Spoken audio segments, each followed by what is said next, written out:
I'm a corporate bankruptcy and restructuring lawyer who does, I do some personal bankruptcy work, but the vast majority of my practice is corporate bankruptcy and restructuring work.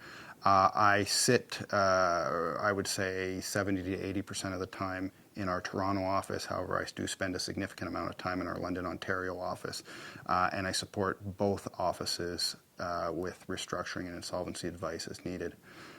I came into my career quite by accident. When I left law school, I had not taken an insolvency related course.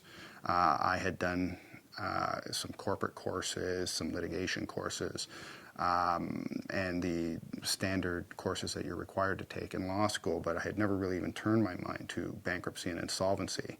My first foray into it was as an articling student at Blake, Castles and Graydon.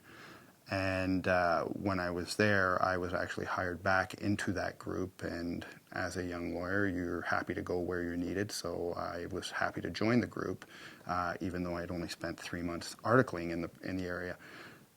It turned out to be a fascinating area for me, and it really dovetailed well with my skill sets, specifically finding practical solutions to problems that need real-time solutions.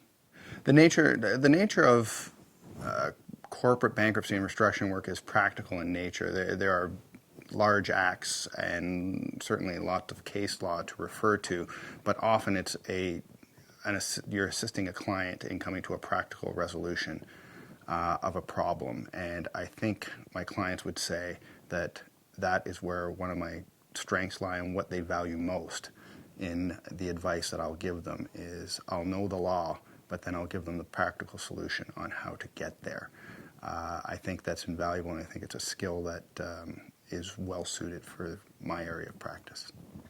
Well, teamwork in the insolvency field happens quite often because it is an area where issues will arise that are outside of a traditional insolvency scope. For example, if a company is in financial distress, there will be issues that likely relate to tax. There will also be issues that likely relate to employment and labor laws.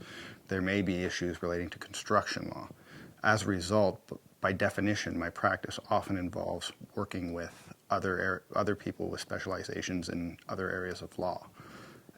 So that part of it, I think more so than some other areas of law which are particularly focused in one subset.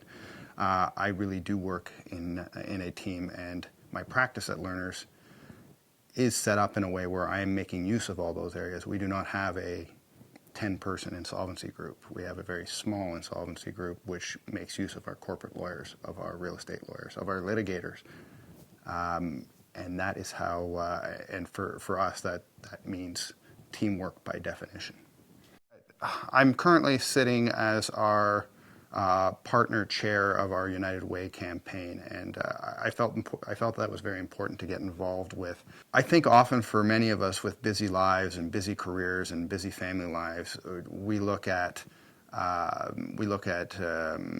pro bono work or charity work as simply an exercise in pulling out our checkbook and writing a check to a worthy cause. And while that's important, I think we can make much more of a difference if we're influencing other people to get involved, write those same checks, involve themselves in the process.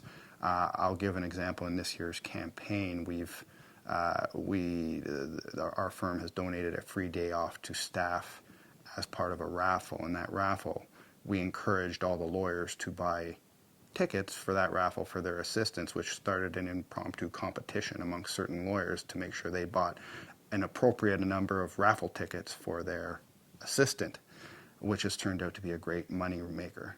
Now, everyone could have written checks and probably will as well, but that was just an opportunity to influence other people and create another opportunity, which is much more than sitting with my checkbook for 30 seconds and making a donation.